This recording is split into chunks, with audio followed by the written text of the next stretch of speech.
The Birdie Board podcast is brought to you by the Birdie Board app, the easiest way to track matches, scores, and handicaps with friends.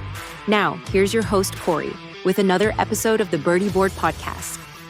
Welcome to the Birdie Board podcast. This is episode 21. We have two things we're going to go over today. The first thing is the first signature event of the PGA Tour this season. We'll talk about that in a few minutes. And then also going to finish up the rule series for the last few months or so. One of the big topics I've been going over in the podcast is just reviewing the rules. So we've gone all the way from the tee box. We've covered stakes. We've covered out of bounds, fairways, bunkers, all of that. And now we've gotten all the way up to the green. So I'll talk about that later in this episode as well. First, we experienced a really exciting tournament this weekend with the AT&T Pebble Beach Pro-Am. We watched Collin Morikawa sink a birdie putt on the final hole to win the entire tournament. It was really exciting to watch. I love kind of getting back into golf. The Super Bowl was just a couple weeks ago, so football season's officially ended. In my mind, that's a lot of times a transition from kind of that off-season mindset to like, okay, golf is finally here. We've done it. We've finally made it. Now I stand here looking at snow outside my window, so it's not quite here on the outside of my house, but mentally I'm there. I'm starting to get really excited. I'm really antsy for the season to start. This signature event was exciting. It was the first non-cut event of the year, so we saw the entire field that started finished. That was really cool to see. They all played pretty well. I was kind of shocked. The worst score really wasn't that bad at the end of the day. If I pull up the tee times here or the leaderboard here, Collin won with 266 overall. So he shot 69, 68, 62, 67. That 62 is probably what won him the tournament. That was one of the lowest scores of the whole weekend. But the last place was only 297, shot by Jonathan Vegas, who shot 72, 76, 74, 75. So you're talking about only like a 30-ish stroke spread across 4 rounds. That's a pretty tight stroke spread, especially without a cut line. So I think we saw a lot of good golf overall this weekend. One of the top storylines was Scottie Scheffler. He started off with a 72 in round 1, which was among the worst scores of the first day. The majority of the golfers shot like under 70, so that was really odd, especially for Scottie. But he came back round 2 with a 66, round 3 was a 63, and then he came storming back in round 4 with a 63 on the day. So that was a huge jump back. So I think he was in like 70th position or something like that at the beginning of the day. He stormed all the way back and actually was tied for first ending the day.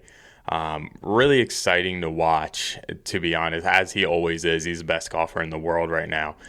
But it wasn't enough. I think that first day just was so tough to overcome. He ended up tying fourth to finish the day or the round, but still impressive to see how far back. It really looked like he had a chance to win, especially when he finished. He was actually, it wasn't even tied. I think I said he was tied. He wasn't tied. He was a solo lead when he finished. And it was exciting because the weather conditions were deteriorating. I don't want to say they were terrible, but at the start of the day, the wind was like 10, 15 miles per hour, where by the end of the day, it was expected to be 20 or 30. So these guys who were going off later in the day, you're like, there's no way they're going to hang on to the lead. Or those of them that were below Scottie, you're like, there's no way they're going to be able to climb back ahead of Scottie. Like Scottie got the advantage of going out a little earlier because I guess he didn't play as well earlier in the week.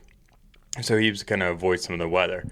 The thing is, I think why it didn't end up affecting the couple people who ended up finishing ahead of him or tied with him is the wind did pick up, but it didn't pick up as bad as people thought it was going to be. It jumped from like 10 to 15 miles per hour to like 20 or 30 miles per hour. It also was very predictable wind. It was just coming off the coastline. So I think golfers were able to play the high winds still pretty well. And you saw that. I mean, every shot, they kind of shot into the Pacific at some points. It looked like they were aiming that direction and the wind would just push the ball back. Now, there's still more variability than the earlier players in the day, but it was definitely something they could play with, and we saw that with Collin Morikawa finishing the day. So Collin, he won first time since 2023. He got 700 FedEx Cup points, so that pushed him up to third overall in the rankings. Scotty's second with 938. So Collin, he was tied for 129 with hardly any points, and just that win alone got him up to third. And then first is Chris Gotterup. He is first because he has 2 wins and 2 top 10 finishes with 1,066 points. So only 128 points ahead of Scotty. I'm sure Scotty's going to make up that difference. Another difference is Scotty's only played 3 rounds. Chris has played 4. There's still a lot of golf left to play in this season, but that's kind of where the FedEx Cup standings are at the moment. Some highlights about the course. They were playing par 72, 6,900 yards, basically 7,000 yards. And the hardest hole on the weekend was hole number 9. It was a par 4, 504 yards. The average score was a 4.2. On the whole weekend, we only saw 19 birdies versus 74 bogeys on that hole. The easiest by far was the second hole. It was a par 5, 516 yards. The average score was a 4.2, so basically everyone averaged a birdie on this hole. On the weekend, there was 146 birdies, 19 eagles on this. There was only 8 bogeys on this hole, and there was only 1 double bogey. I don't really know who got the double bogey. Must have just really not ended up going their way. But pretty easy hole there for people. I can't imagine playing with a bunch of people and just the average score is basically a birdie. Pretty good. The front 9 played a little easier than the back 9, and overall the average score was 2.5 under par, so 69.5 was the average score on the weekend. Really exciting round. Definitely encourage you all to catch the highlights. If you didn't know, AT&T Pebble Beach is actually a public course. It's on a lot of people's bucket lists to play. Definitely mine. I would love to play there. It's really iconic because it's right up the Pacific Ocean. A lot of holes actually line the Pacific Ocean, so you get a lot of cool views. They have a really iconic par 3 where you actually are almost like hitting directly facing the Pacific Ocean, which is pretty exciting. It gets some crazy winds. In a practice round, Tony Finau took a driver on that par 3, and the wind pretty much just blew it straight back onto the green with, I think, 40 to 50, 60 mile per hour gusts. So really exciting to watch. Definitely encourage you guys to play there if you haven't played there yet. I haven't played there yet. Something I would love to do someday, though. All right, continuing our rule series next. We've gone everywhere on the course so far. Bunkers, fairway, rough, out of bounds, different penalty stakes, tee box. That leaves 1 spot left to review, which is on the green and the rules around the green. In my opinion, compared to the rest of the course, I think the rules around the green are a little bit more relaxed. There's a lot of things like accidents that can happen that you just don't get penalized for, that you would get penalized for if you were anywhere else on the course. So we can start going into this a little bit. The first thing is like what even categorizes as the green. This is a little bit similar to the rules of the stakes, but if it touches any part of the green at all, then you're considered on the green.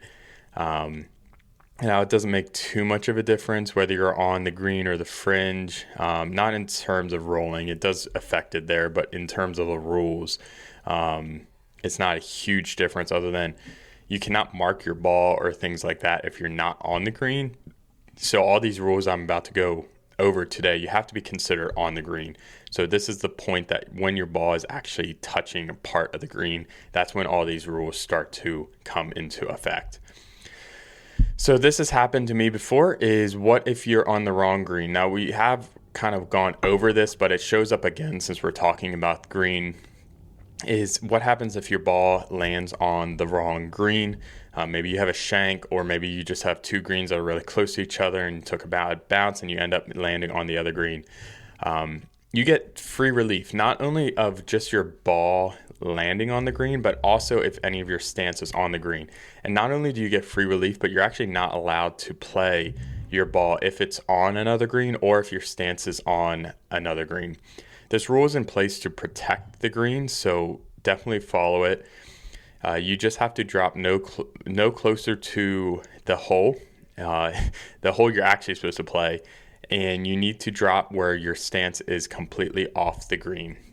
So go ahead and take advantage of this rule because it can be really helpful, especially because around greens you typically have fairway or tight lie areas so you could get yourself a pretty good drop and give yourself a nice approach shot into the green, the actual green, that is. So order of play. The typical order of play is the farthest person out will putt first. This is not a hard rule, and you can agree to different orders, especially if you're playing public golf. Usually pace of play dictates the order a lot more than who goes first in terms of who's farther out. Now, if you're playing competitive golf, letting those further people out go first might be an advantage to you. So if the pace of play isn't important, or you're just playing a day where you're just not tight and a lot of room to go, you don't see people behind you that close, go ahead and play this rule because you might be able to see what the lie is or how the roll is or something like that. It could influence how you read your own putt in the next shot. So take advantage of this rule, but if pace of play, just go up there and hit your ball whenever you're ready, especially in like non-tournament like conditions. Now, in a actual tournament, there is a scenario where you could get penalized. So if you guys have agreed, like the farthest person out is always going to be the one who goes first, and you hit your ball and it lands inside of your buddy's ball and you end up going first, technically that will be a 2-stroke penalty for you for going first. And sorry, I'm just reviewing the rules because I want to make sure I share this correctly. Yeah, so it will be a 2-stroke penalty if that happens. So I don't think I've ever actually seen this happen before, but something to be aware of, that you could get penalized if you go out of order.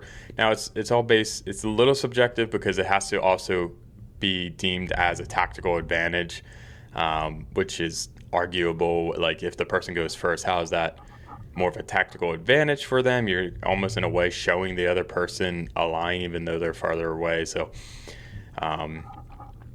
it could also be a penalty if that farther person away was like, you go ahead and first so I can go see the line.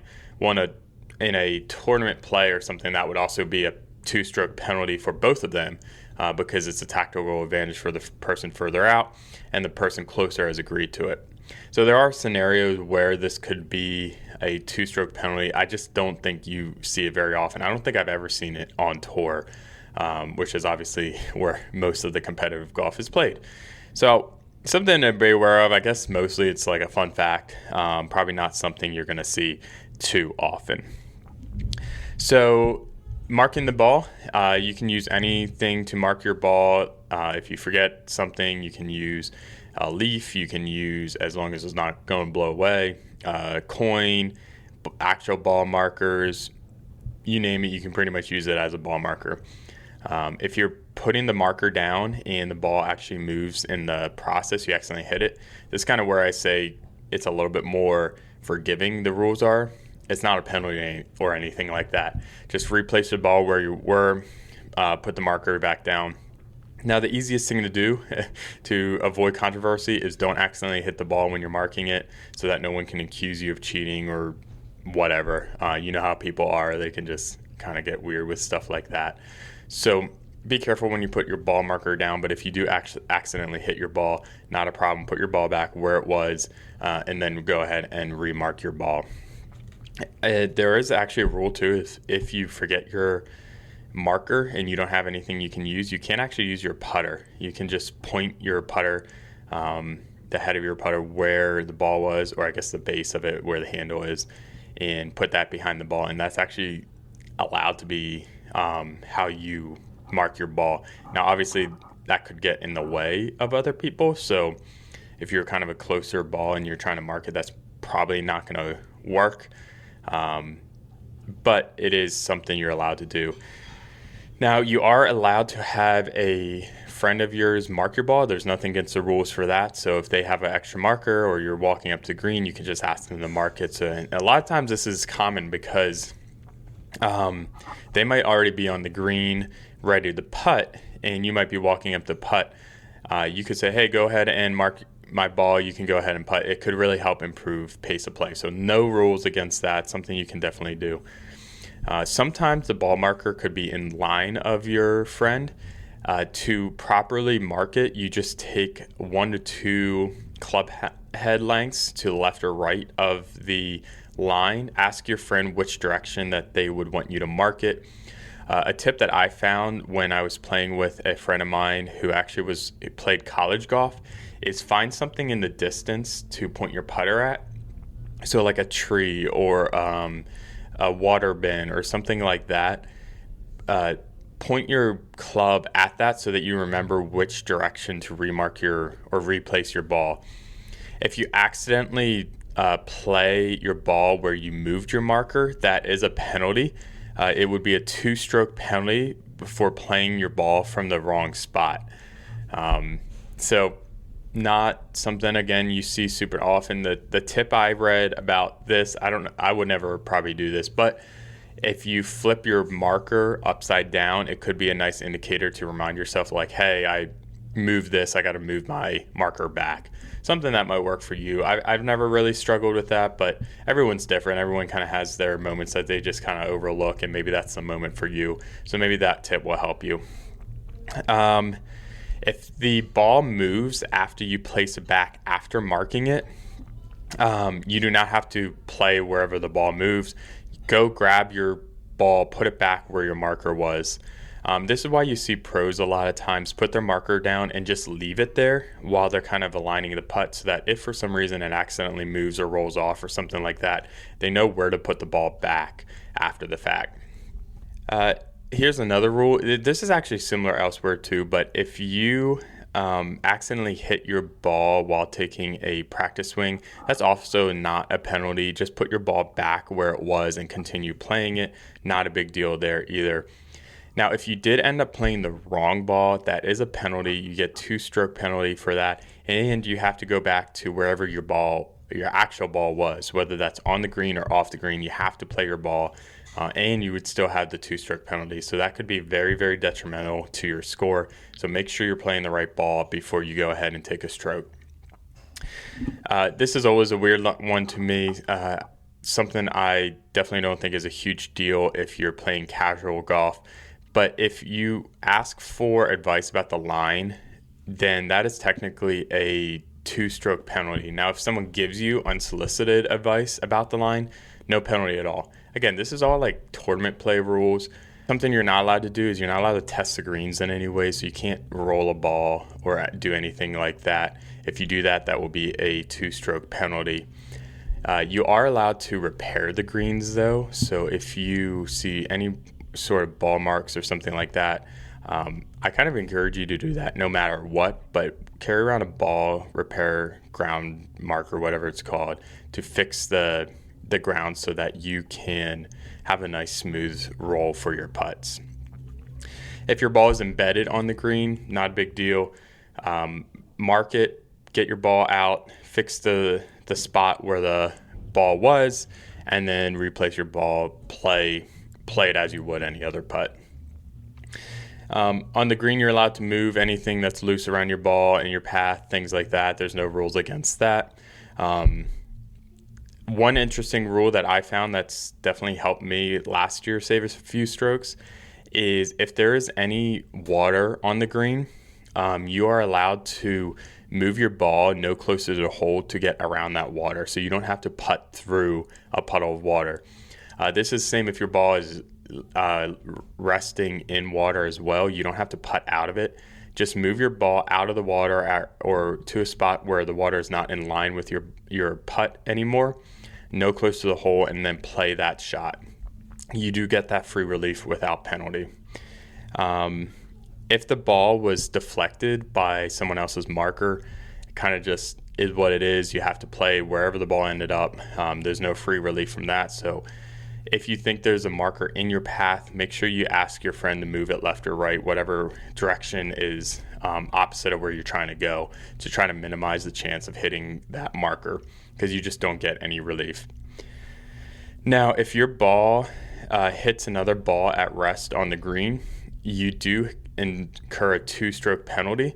So make sure that you tell your friends to mark their ball so that you don't accidentally hit their ball, which would cause a 2-stroke penalty for you. If that does happen, your friend's ball is placed back where it was originally, and then you have to play your ball wherever it lied after that. If your ball bounces into the hole and out of the hole, so you dunk it, that's awesome, but unfortunately that does not count as holing out. And then if your ball hits a flag stick while it's in the hole, there's no penalty there. Now, there's some scenarios though, if you hit the flag stick out of the hole. One, if it was accidental, you get no penalty. If you try to make an effort to move it before the ball hits the flag stick, that's okay. Now, you might think, when would this ever happen? Well, it could. So imagine you move the flag stick off the green, but it's at like the bottom of a slope. You hit the ball a little too far and it just catches that slope and just keeps rolling down the slope towards the flag. Totally accidental. You can try to get over to the flag to stop it, and you should, but if it hits the flag in that case, it's not going to be a penalty. Now, this is kind of subjective when you say accidental. Obviously, someone could accuse you of like, oh, you put the flag there so it couldn't roll any further down. But you can try to avoid that the best you can. Putting the flag off the green is really good spot to put the flag, or just like on the fringe at the tops of slopes. That will help too. If it is deemed that you did something intentional with the flag, it would be a 2-stroke penalty. If you accidentally hit another person with your ball, it's not a big deal. Or if you hit like any animal or rock or anything like that, or not rock, sorry. If you hit like an artificial object like a flag stick, the stroke doesn't count, but you can and it must be replayed without penalty. So you just put your ball back where it was originally and replay the shot. So if the ball moved by an outside influence, like a spectator, animal, someone accidentally kicks your ball, something like that, there's no penalty there. You just replace your ball and continue to play it. Here's a question too, is like, what if your ball is wedged between the flag stick and the edge of the cup? That is considered hole as long as the ball is at or below the rim of the hole. That is okay. It's being classified as being holed. So if your ball is on the edge of a golf hole, you have 10 seconds to see if it's going to drop in. Sometimes it does. I've never really had this happen to me personally, but I have seen it a lot on tour. You'll watch the pros just walk up to the ball and wait the 10 seconds to see if it's going to fall in or not. So your putts always have to be hit. If you're careless with it and do like a push with it and just push it into the hole, you get a 2-stroke penalty with that. But you are allowed to hit it with like any part of the club. So if you see your friend go up and tap it in with the back of their club, not a penalty. That's fine. It could be careless. It's risky, but it's not against the rules. So some of the courses we play at do have double greens. If the opposite hole is in line of your ball in the actual hole, you do get free relief of that. It's kind of similar to the puddle rule. You just move it left or right until you get that out of your line, and then you play your putt as normal. At any point, you are not allowed to concede the hole during stroke play. You are allowed to concede a hole during match play, though. Another rule is you are allowed to protect yourself from elements. So if you want to hold an umbrella somehow and putt at the same time, that's allowed. You're just not allowed to have someone else hold it for you. If that does happen, it's a 2-stroke penalty. I think for a casual golfer, this wouldn't really matter as much. But like if you're playing with a caddy and it's tournament play, like the caddy couldn't hold an umbrella over top of you, that would be against the rules. And then finally, if you are done with the hole, you are allowed to practice putting and chipping on the green.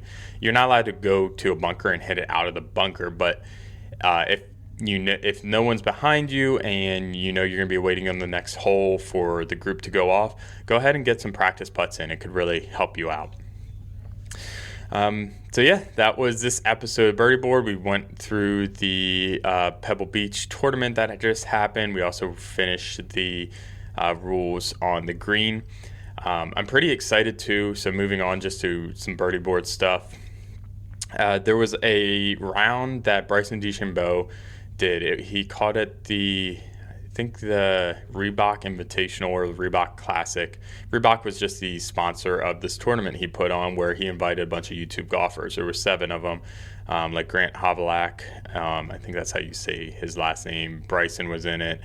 That guy who was on Bryson's channel who shot the hole-in-one over his house, he was in it. So a lot of big names. They played a tournament handicap-based. I had an idea to see, what would their tournament look like if it was done in Birdie Board. So I'm going to make a video about that pretty soon so that you guys could all see that. That was it for this week's episode of Birdie Board Podcast. Thanks for listening, everyone. Thanks for tuning in to the Birdie Board Podcast. If you enjoyed it, subscribe and share it with a friend who loves golf as much as you do. And before your next round, grab the Birdie Board app, free on the Apple App Store and Google Play Store, and let it handle the scoring while you enjoy the game.